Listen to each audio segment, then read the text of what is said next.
Eh bien, bonjour, famille d'église de Tychos en France. C'est le pasteur Charles, ici à Strasbourg. En fait, je suis de nouveau à la Petite France. Nous sommes mercredi matin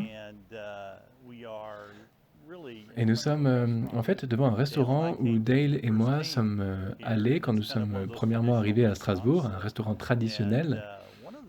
Et une des choses que j'ai vraiment apprécié à propos de ce restaurant, c'était vraiment le goût, un aperçu de la gastronomie alsacienne. Et quand on commande sur le menu, Heu, en fait, on dit sur la carte, il y a donc sur la carte des menus et l'idée c'est que, il y a, plusieurs parties au repas. La tarte flambée, puis la choucroute ou le bacon et ensuite un dessert et je me souviens qu'on l'a commandé, on était là avec des amis et vraiment c'était très, très goûteux, très, très bon. En plus dans ce quartier historique, avec des belles petites rues que vous voyez derrière moi. Mais c'était un vrai festin, voilà ce que c'était et c'était vraiment incroyable. Mais vous savez quoi? Ça m'a fait, penser qu'en lisant ce 9e chapitre de la lettre aux Hébreux, j'ai eu l'impression vraiment un festin de la parole de Dieu. C'était vraiment incroyable pour moi. Toutes les choses que j'y ai vues, que j'y ai revues aussi de manière nouvelle et fraîche. Verset 12 parle d'un rachat éternel par le sang de Christ. Ensuite, on arrive au verset 14 qui nous dit comment le sang de Christ nous purifie et notre conscience aussi. Non seulement il y a la purification, mais c'est pour qu'on puisse servir le Dieu vivant. C'est ça le but. Verset 15, ça parle d'un héritage éternel. Et je me dis qu'on a cet héritage éternel en Christ, c'est merveilleux.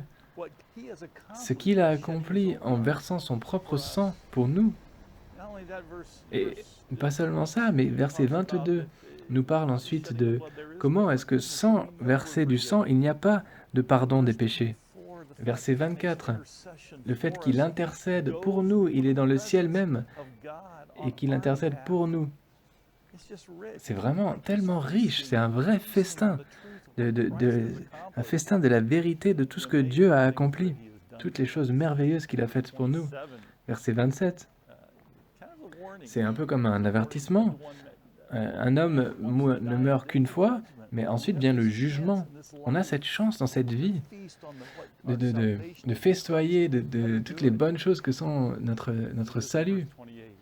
Et verset 28, on sait pourquoi, parce qu'il revient. Il revient pour nous. Mais le deuxième venu de Christ, ce n'est pas un sacrifice. C'est pour révéler le salut, pour compléter et finaliser ce salut pour tous ceux qui l'attendent, pour tous ceux qui s'attendent à lui, pour nous qui nous attendons à lui. Et ça me rappelle quand on vient dans les Écritures, quand on repense à la retraite de novembre dernier, quand on a la technique SOAP en anglais, de passer du temps, au café en français, passer du temps dans la parole. Je veux vraiment vous encourager à festoyer dans cette parole de Dieu, dans ce chapitre 9. Qu'est-ce que ça vous dit à propos de vous dans votre vie, à propos de comment vous lui appartenez et combien vous êtes précieux pour lui?